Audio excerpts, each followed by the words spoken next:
नमस्कार जी, कैसे हैं आप लोग। बहुत बहुत आदर अभिनंदन, स्वागत है आपका अपने इस YouTube चैनल पर। बहुत से लोग यह बोलते हैं कि भगवान उनकी प्रार्थना नहीं सुनते।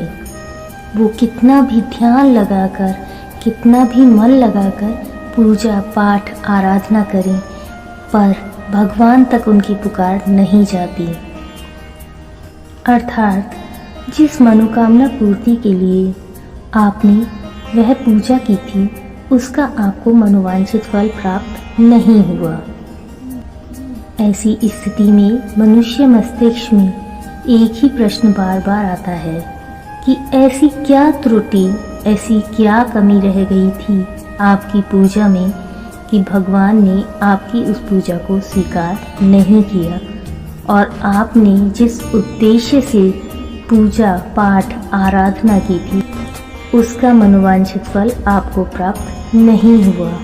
आप बार बार यही सोचते हैं कि आपने जो पूजा की थी वो पूरी विधि विधान के साथ धूप दीप नैवेद्य पुष्प फल भगवान के श्री चरणों में अर्पित किए, परंतु आपके इष्ट ने आपकी पुकार नहीं सुनी और जिस उद्देश्य से आपने यह पूजा की थी उसका फल आपको प्राप्त नहीं हुआ। ऐसा क्यों होता है? आपके इन सभी प्रश्नों का उत्तर लेकर आज मैं उपस्थित हूँ आप सभी के सामने। सर्वप्रथम पूजा करते समय, पूजा को आरंभ करते समय आपको कुछ बातों का विशेष ध्यान रखना होता है। सर्वप्रथम आपको इस बात का ध्यान रखना है कि जब भी आप किसी मनोकामना, किसी शुभ इच्छा की पूर्ति के लिए कोई भी पूजा करें तो आपको इस पूजा को संपूर्ण करने का संकल्प लेना बहुत जरूरी है। संकल्प लेना बहुत ही आवश्यक है। जी हाँ, संकल्प में बहुत शक्ति होती है। यदि आप अपनी पूजा पाठ का संपूर्ण और श्रेष्ठ फल प्राप्त करना चाहते हैं तो संकल्प अवश्य लें।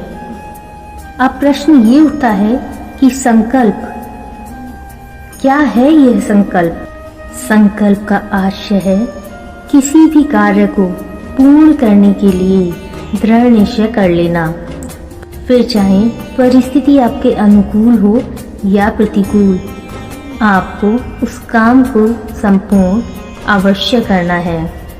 यही कहलाता है संकल्प।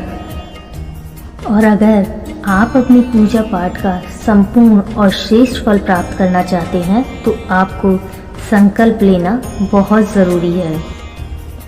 पूजा पाठ के समय संकल्प में दृढ़ निश्चय के साथ साथ एक अरदास भी लगाई जाती है। पूजा में संकल्प लेने से उस पूजा को पूरा करना जरूरी हो जाता है। इसलिए व्यक्ति को संकल्प द्वारा साहस और शक्ति मिलती है, जिससे वह किसी भी परिस्थिति में, किसी भी विषम परिस्थिति में भी पूजा को पूर्ण करने में सक्षम हो जाता है।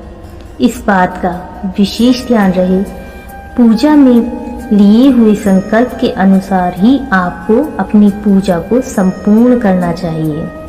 उदाहरणतः मान लीजिए आपने किसी मनोकामना पूर्ति के लिए एक संकल्प लिया। उस संकल्प के अनुसार आपने दृढ़ निश्चय किया कि आप आने वाले 11 शनिवार तक मंदिर जाएंगे और शनि देवता के चरणों में दीप प्रज्वलित करके उनसे अपनी मनोकामना पूर्ति के लिए प्रार्थना करेंगे। इसके साथ ही आपने कुछ और भी बातों का संकल्प लिया, जैसे कि आपने एक समय निश्चित किया कि आप संध्या काल में 5 बजे या 5 से 6 के बीच में ही इस पूजा को संपूर्ण करेंगे। इसके साथ ही आप शनि देवता को काले तिल, दाल आदि आप श्री शनि देवता के श्री चरणों में अर्पित करेंगे और उनसे अपनी मनोकामना पूर्ति के लिए प्रार्थना करेंगे।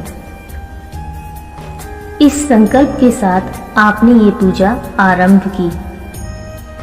अब आपको इस बात का विशेष ध्यान रखना है कि आपको अपनी संकल्प के अनुसार नियमबद्ध तरीके से इस पूजा को संपूर्ण करना है। चाहे परिस्थिति किसी भी तरह की हो, कितनी भी विषम परिस्थिति हो, परंतु आपको 11 शनिवार तक इसी नियमबद्ध तरीके से अपने संकल्प के अनुसार पूजा को संपूर्ण जरूर करना है। आशा करती हूँ आपको अपने प्रश्नों का उत्तर इस वीडियो में ज़रूर मिल गया होगा। तो ध्यान रहे, पूजा पाठ का संपूर्ण फल प्राप्त करने के लिए संकल्प लेना बहुत ज़रूरी है। संकल्प के अनुसार की हुई पूजा से भगवान आपकी पुकार जरूर सुनते हैं और आपकी जो भी शुभ इच्छा होती है वो पूरी ज़रूर करते हैं। तो अभी के लिए इतना ही। आगे मिलते हैं किसी अन्य वीडियो में। तब तक आप अपना ध्यान रखें, खुश रहें और दूसरों को भी खुश रखें। मैं आपसे लेती हूँ विदा। फिर मिलते हैं अगली किसी अन्य वीडियो में। नमस्कार।